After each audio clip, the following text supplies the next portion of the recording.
কোরবানির নিসাব পরিমাণ সম্পদ সম্পর্কে বলবেন, কতটুকু সম্পদ থাকলে কোরবানি করতে হবে, কোরবানির গোশত ফ্রিজ রাখা যাবে কিনা, যারা কোরবানি দেয় সেসব আত্মীয়কে কি কোরবানির গোশত দেওয়া যাবে? অনেকে গোশত না দিলে আবার মাইন্ড করেন, তবুও তাদের প্রচুর গোশত হয়। কোরবানির সামর্থ্য থাকা সত্ত্বেও কেউ কোরবানি না দিলে গুনাহগার হবেন কিনা, মৃত আত্মীয়র নামে কোরবানি করা যাবে কিনা, ফজরের নামাজের পর ঘুমানো শরীয়তে বিধান কি, আকিকা না দেওয়া থাকলে কি কোরবানি দিতে পারে, গোপনাঙ্গের লোম পরিষ্কার করলে কি গোসল ফরজ হয়, পেঁয়াজ খেয়ে মসজিদে গেলে কি গুনাহ হবে, পুরুষের আনাগোনা থাকার সম্ভাবনা থাকলে নেকাব পরে নামাজ পড়া যাবে কিনা, কোরবানি করার সময় ওই পশুতে যতজন শরীক থাকে ততজন ব্যক্তির নাম নিয়ে গরু জবাই করা হয়, এটা কতটুকু যৌক্তিক, ঘুমের কারণে ফজরের নামাজের সময় উঠতে না পারলে যখন ঘুম ভাঙবে সাথে সাথে কি নামাজ পড়ে নিতে হবে, নাকি ফ্রেশ হয়ে আস্তে ধীরে পড়া যাবে? আর বিলম্ব না করে আপনাদের যে সমস্ত প্রশ্ন ইতিমধ্যে পেয়েছি সেগুলোর উত্তর দেওয়ার পালা আমরা শুরু করছি। এমডি জাহিদুল ইসলাম জানতে চেয়েছেন, আকিকা না দেওয়া থাকলে কি কোরবানি দিতে পারে? আকিকার সাথে কোরবানি কোনো সম্পর্ক নেই, দুটো সম্পূর্ণ দুই ধরনের ইবাদত। আকিকা না থাকলেও কোরবানি দিতে পারেন, আকিকা না দিলেও কোরবানি দিতে পারেন। মালিক শাহ জাইন আপনি জানতে চেয়েছেন, যারা কোরবানি দেয় সেসব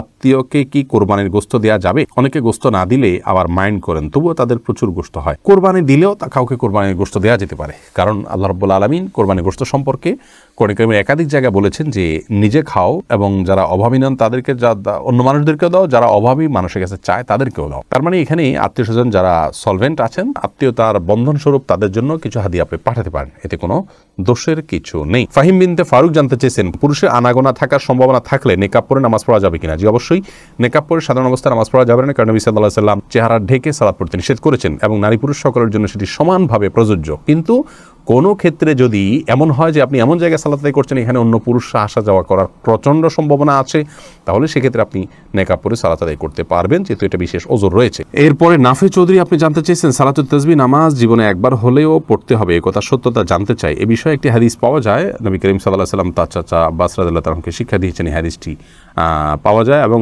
এই হাদিসের উপর ভিত্তি করে এবং আরও কয়েকটি হাদিসকে সামনে রেখে মুহাদ্দিসদের অনেকেই, ফুকাহায়ে কেরামের অনেকেই সালাত পড়াটাকে মুস্তাহাব বলেছেন, যদিও এই হাদিস সনদের দিক থেকে আপনার বিশুদ্ধতার মানদণ্ডে উত্তীর্ণ নয়। অনেক মুহাদ্দিসিনে কেরামের গবেষণা অনুপাতে সেই জায়গা থেকে এই সমস্ত মুহাদ্দিসিনে কেরাম বলেন যে না, এটি আপনার জীবনে একবার পড়তে হবে এমন কোনো কথা নেই। এর পরের প্রশ্ন করেছেন মাহবুব আলম, আপনি জানতেছেন মৃত আত্মীয়র নামে কোরবানি করা যাবে কিনা? মৃত আত্মীয়ের নামে কোরবানি করা যাবে, এ বিষয়ে গত নির্বাচিত প্রশ্নোত্তর লাইভে আমরা বলেছি মৃত আত্মীয়ের নামে কোরবানি করা যাবে। রাসূল আকরাম সাল্লাল্লাহু আলাইহি সাল্লামের তরফ থেকে তার ওয়াফাতের বহুকাল পর আলী রাদিয়াল্লাহু তাআলা কোরবানি করেছেন, বাইহাকি মুসনাদ আহমদ শবিনে হাদিস দিয়ে বর্ণিত হয়েছে, সেজন্য মৃত ব্যক্তির পক্ষ থেকে কোরবানি করা যাবে। কোন কোন উলামা ইকরাম বলেন যে জীবিত ব্যক্তির নামের সাথে অ্যাড করে এটা করতে হবে, যদিও জমহুরগণ সাধারণভাবেই মৃত ব্যক্তির তরফ থেকে আলাদা কোরবানি করার পক্ষে মত দিয়েছেন, জায়েজ আছে। জেরিন আপনি জানতে চেয়েছেন, সূরা মুলক ও 100 আয়াত ঘুমানোর আগেই পড়তে হবে, মাগরিবের পরে বা এশার ওয়াক্ত হওয়ার কিছুক্ষণ আগে পড়লে হবে না? মাগরিবের পর থেকে পড়লেই হবে বোন, এটা ঘুমানোর ঠিক আগ মুহূর্তেই পড়তে হবে কোনো কথা নেই। রাতের যে আমলগুলো আছে শোবার আগ পর্যন্ত, মাগরিবের পর থেকে নিয়ে শোয়ার আগ পর্যন্ত যে কোনো সময় পড়লে আদায় হবে ইনশাআল্লাহ বিইذনিল্লাহ। এরপরে যে প্রশ্ন আমি দেখতে পাচ্ছি তাহলে এমডি সাইদুর রহমান আপনি জানতে চেয়েছেন, কোরবানি করার সময় ওই পশুতে যতজন শরীক থাকে ততজন ব্যক্তির নাম নিয়ে গরু জবাই করা হয়, এটা কতটুকু যৌক্তিক? ভাই সাইদুর রহমান, কোরবানি যেই কয়েকজন ব্যক্তির তরফ থেকে করা হয় তাদের প্রত্যেকের নাম উল্লেখ করা এটি আবশ্যক নয়। আপনারা যখন 2 জন 5 জন 7 জন বা 6 জন যে কোনো সংখ্যক, সর্বোচ্চ 7 জন, এর ভিতরে যে কোনো সংখ্যক মানুষ একটা পশুতে আপনারা যখন অংশগ্রহণ করছেন এবং প্রত্যেকের একটা নির্দিষ্ট হিস্সা থাকছে, কোনো ভাঙতি হিস্সা থাকছে না, এমন না যে একটা গরুতে 7টা শেয়ার, একটা শেয়ার 2 জন মিলে নিলেন, এরকম কোনো অপশন নেই, সুযোগ নেই। অথবা একটা শেয়ার মিনিমাম 1 জন নিলেন অথবা একাধিক শেয়ার নিলেন। যখন এই টাকাটা আপনারা দিচ্ছেন তখন আপনাদের নিয়ত সম্পর্কে আল্লাহ তাআলা ভালো জানেন যে আপনারা কোরবানির উদ্দেশ্যে করেছেন। এখানে আলাদা করে তাদের নাম উল্লেখ করতে হবে, জপতে হবে এমনটি আবশ্যক নয়। যদিও কোরবানি করার পর এটি বলা সুন্নাহ যে আল্লাহ এই কোরবানি যেটি হলো এটিকে অমুক অমুক অমুক ব্যক্তির তরফ থেকে আপনি কবুল করে নিন, এভাবে যদি উচ্চারণ করা যায় ভালো। আর না হলে এভাবে সংক্ষেপে বলা যেতে পারে, আল্লাহ আমরা যারা এই কোরবানিতে শরীক হয়েছি তাদের সবার তরফ থেকে আপনি ঠিক কবুল করে নিন।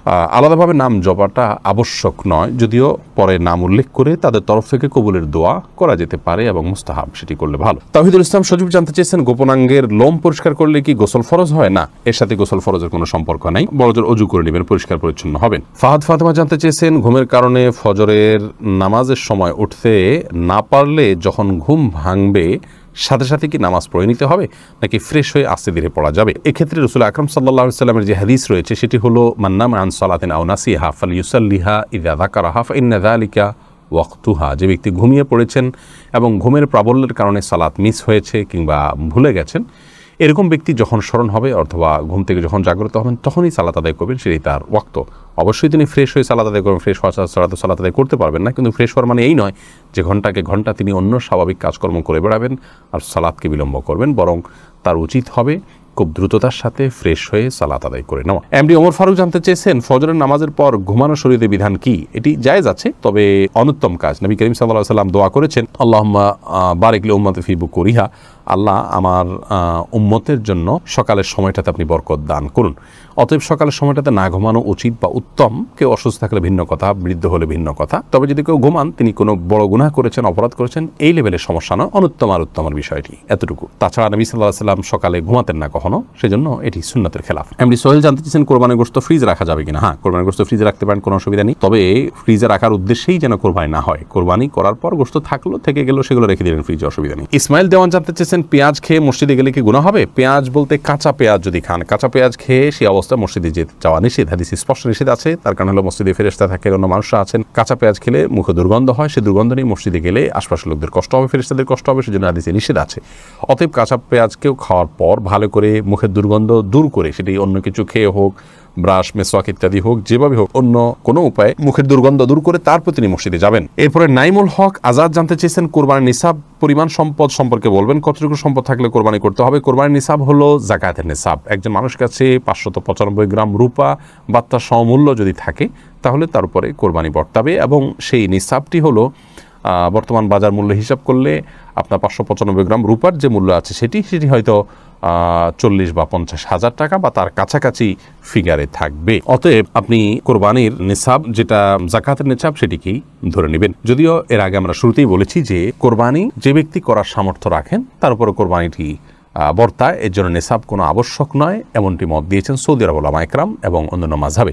হানাফি মাযহাব বা আমাদের ওলামা ইকরাম বা আমাদের দেশে যে স্কুল অফ থট ওলামা ইকরাম ফলো করে থাকেন, সেটিতে আপনার যাকাতের নিসাব হলে তখন কোরবানি আবশ্যক হবে বা বর্তাবে। শামীম আপনি জানতে চেয়েছেন, কোরবানির সামর্থ্য থাকা সত্ত্বেও কেউ কোরবানি না দিলে গুনাহগার হবেন কিনা? কোরবানির সামর্থ্য না থাকা সত্ত্বেও যদি কোরবানি না দেন তাহলে তিনি গুনাহগার হবেন। ইমাম আবু হানিফা রাহিমাহুল্লাহ তাঁর মত অনুযায়ী যেটিকে ফলো করে আমাদের দেশের বেশিরভাগ ওলামা ইকরাম, আর আরাবিয়ান স্কলারদের মধ্য থেকে সৌদি আরবের ওলামা ইকরাম বিশেষত, তাদের এক্ষেত্রে দৃষ্টিভঙ্গি ভিন্ন রকম। তারা মনে করেন কোরবানি এটি একটি সুন্নাহ আমল, যার কারণে কোরবানি যদি কেউ সামর্থ্য থাকার পরও না করেন তাহলে তিনি সুন্নাহ তরক করলেন, এটি সুন্নাতে মুআক্কাদা বা গুরুত্বপূর্ণ একটি সুন্নাহ তরক করলেন, সন্দেহাতীতভাবে তিনি ক্ষতিগ্রস্ত হলেন, কিন্তু তিনি বড় ধরনের কোনো গুনাহগার হলেন না। যেমনটি আমাদের ওলামা ইকরাম মনে করেন ওয়াজিব তরক করার গুনাহগার হবেন সামর্থ্যবান ব্যক্তি কোরবানি না দিলে।